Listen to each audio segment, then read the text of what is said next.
Ani kabajamtoota fi jaalatamtoota chaayinaa laayyaantuu asallaa jijjiirratti argamtan nagaan koo bakka jirtu sinaa qaqqabu.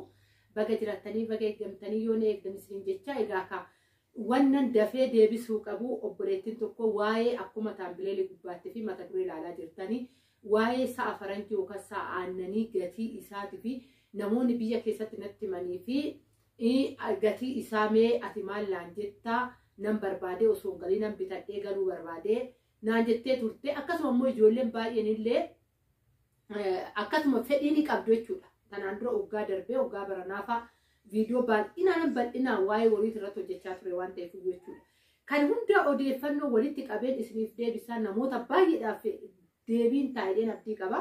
Viidiyoo kana laayik sheer gochuun dagatinaa warroonni chaanala keenya faarota tanuu garatan immoo sabskraayibii godhummaatii keenya taachuun gamanumaan affeerraa kootii warroonni immoo jalqabaa yeroo banuu jalqabee haga har'a na jajjabeessaa nafaana ta'a koomentiin keessan akka na utubuutitti nafaana turtan hedduu tokko galatooma isiniin jedha laayik godha hiriyoota keessan biraan haa ga'u namni biyya ormaa keessa jiraate nan hojjedha galeen nama ta'a jedhee fedhii dhabe hin jiru. Sababbiin isaa mataa kana qabaannanidha mana ormaa keessatti gadi jennee boruu keenya argina jennee gadi jennee xiqqaan nu dhaaf abboobamne guddaa dhaaf abboobamne dadhabbiin odoo fuula keenya irraa ifu isaanitti ilkaan keenya argisiisa akka nama hin dadhabnetti mana ormaa keessatti gugguufnu namni kana ta'e nan jijjiirama jedhee kan iyyaan hin jiru.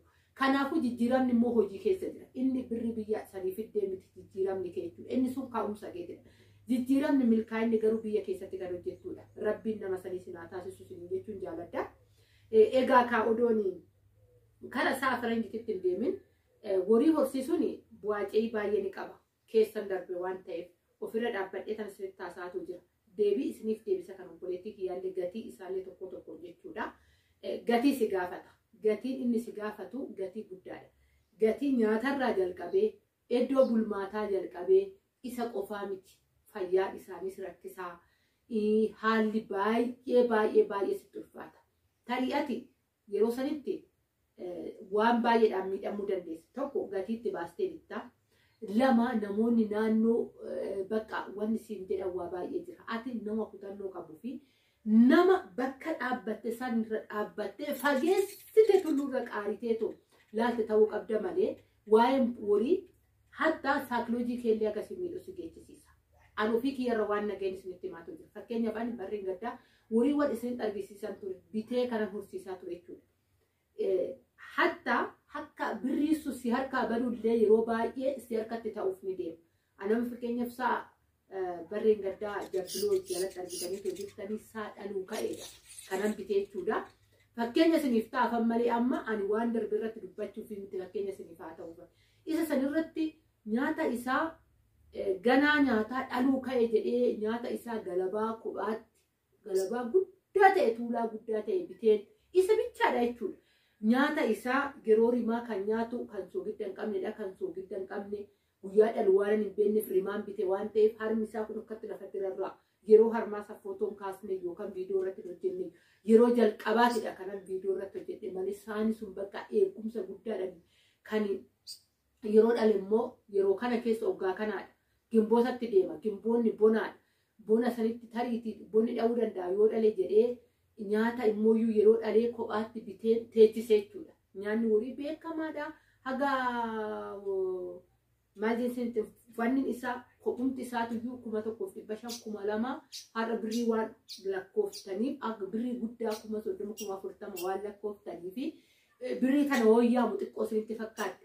Gaafa biyyatti galtanii garuu akkaawuntii irraa baastanii boorsaa keessaa baastanii bittan garuu ishiin 1,500 ulfaattu taati. Haga kana qopheesset sa'a kana qopheesset isa cinaatti jabbiloo argaa jirtanii jabbiloo kana nyaachisaan sa'a kana eegechuudha. Waan nama ajaa'ibu keessaa isaanii sun kan erga biyee dhufeeti kan nyaate galabaan kan bitame jabbiin jalaa miidhamte eegumsa godhaaf eegumsaa fi miti. Horiin yeroo baay'ee keessattuu horiin dhalaa baay'ee nama ni miidhu. Miidhaadhaan booda garuu argannaan ni jira, kabajamaan ni jira, wanta baay'ee jira. Isa sanoo damdamachuu dandeessan. Yeroo sassaani sun hoggaa jabbiin jalaa guyyumti ga'e nagumaan dhumaa bobbaasnee fagoodhaan bobbaasnee ol deebinu naannumarraa uyyuu fageessu jechuudha. Ofee gannoon godhaaf waan ta'eef iyyuu deebi'ee galgala kun waan dhaluu ta'ee jabbiin harkaan miidhamtu namoonni baay'een asii suppermaarkeetii bantuu biyya arabaatii dhufeen suppermaarkeetii guddaa bana. Namoonni baay'ee galkasamaa jiran suppermaarkeetiin bantuu yookaan immoo iyyuu meeshaalee hin bantuu maaliin taatu katamaatti mana kireessitee dallaalan bootaa qabdee waan akkasiitidha jechuudha. Namoonni kan naan jechaa turan. Isa san hunda caccabseetan isa san hunda dabaddabadheetan ijoolleen biyya arabaatti galtee buutiksii bantii maalii taati maalii yoo taati wanta baay'een bitaayis mirgaayis mana keessas kaanis osonatti ga'u guyyaa kana eegee saani sun garuu nan gurgure maaliif aannaniif hin ta'u waan ta'eef saasan nan gurgure saani sun garuu gatii isaatti hin bitame kan nyaatee miti kan galabaan ittiin bitee irratti inni miidhame sanii miti.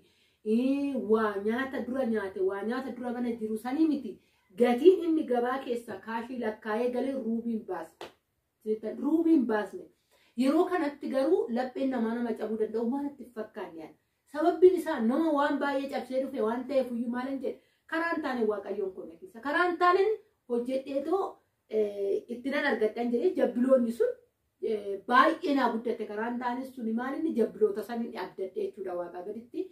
Jabbiloonni sun naa jajjabaatte jabbiloota sannan deebise akkasittiin yeroo san saasanii isaan karaa biraatiin deeffadhe jechuudha saasanii jabbiloota sanirratti gurguraa jabbiloota xiqqoo fidaa jabbiloota sanirratti gurguraa jabbiloota xiqqoo fidaa akkasitti deddeebisee birrii kisaaraa innarratti fide san ofii oolfadhe jechuudha karaan taaniin kanaadha laal karaan taanii waan jedhu maal fakkeenyaaf ati har'a obboleettiin kun saafaranjii kana bittee jirta. Rabbiin hin godhini waaqayyo namni hojjetu itti naa milkaa'u fakkeenya fudhadhe malee tarii isaanii sun bittee dooktorri marammaree aannan siif hin ta'u isaa kana gurguruu jeen 200,000 bittee yookaan 150 yoo gurgurte 50,000 san rabbiin karaan taane si deebisa karaan taane waan jedhu hattee miti haca barbartee matti kana hubadha hatti inni cabarbartee miti inni gonkumaa jireenyaan ilma namaatiif kan ta'u miti maaliif karaa biraatiin bu'aa karaa biraatiin hojii ati hin beekne rabbi si eebbisee hojii saniin milkooftee kanuma isa fakkaatu sanii sa'a sandeeffachuu dandeessa jechuudha. Kanaadhaan isin jechuu jaalladha ani yeroo darbe bara darbe waan akkanaatiin nama mudatee na harkaa bu'ee hunda hoon haala laalu hoon namoota laalu akka awwaa abdii nama kutachiisu waan akkasii ta'u gurra kiyya daffanadheen keessa darbeetiin jechuudha. Innaa kanaafuyyuu maal isin jechuun jaalladha obboleettii xiyyattan deemu obboleettiin too koomentii maal jettee naa barreessite. Ani kara biyyaa galuun barbaada garuu as taa'ee saafaranjii bitachuun barbaada gareen hojjedha jedhee toyi hoggaan namoota biyyaa gaafadhu 250,000 isaanii faranjiin naan jedhu dhuguma gatii isaatitu kanaadha naan jette obboleettiin kun kan gaafatte kun hunda keessaniif iyyuu deebiidha warii isiniin jedhee jira biraa jiraattanii maaliif haadha ofii kan caalan jiru abbaan manaa jireenya isaatidha miti. Abbaan manaa sun akka ati qabdutti siif hin qabu.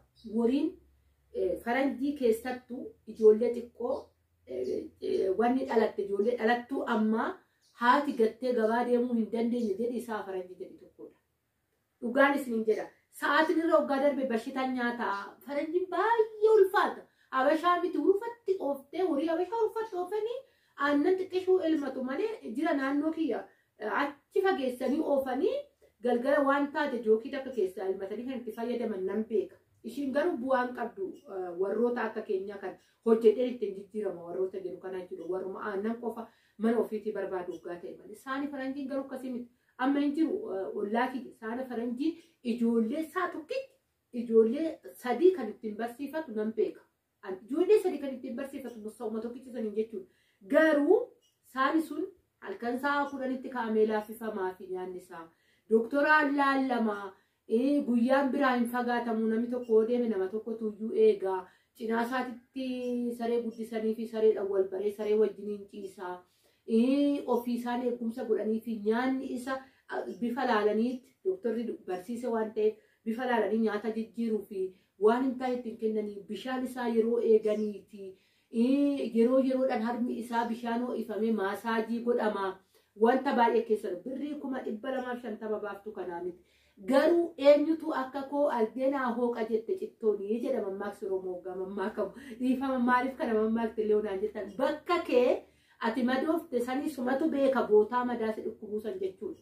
Kanaafuu Atakkatti fidde situu beekaa namni ati naa bitaati obbiratti naa eegaa isaa faranjii jettuun kuni daa'ima deessee ji'a tokkotti naa qabaayii ani deemen biyya harabaa deemee dhufaa jechuu sadiin garaagarummaa qabu. Daa'ima ji'a macheen ittaan gala jetteetii miti kanatti harmarraa fuutee deemtu namni kamuu akkamuu abaasaa ta'e ji'a daa'ima guddifatee deema.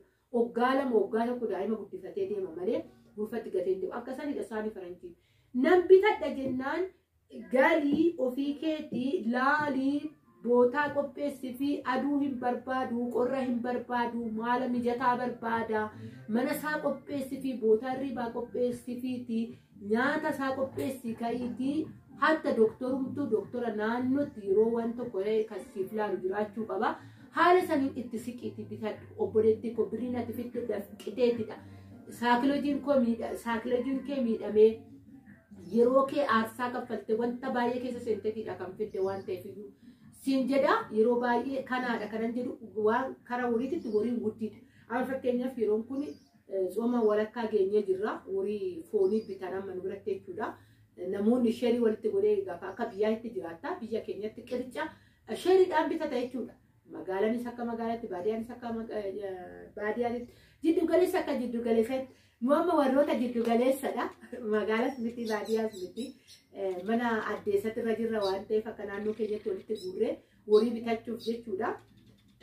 Fakkeenyaaf amma 3,000 walitti hoggaa fuune 60 horiin foonii gaariin argamu jedhanii haga 70 hunda walitti guura. Horii qalamu jechuudha. Horii qalamu isaayyuu ganaa ji'a tokko nyaachisuuf amma bitanii ji'a tokko nyaachisuuf jechuudha.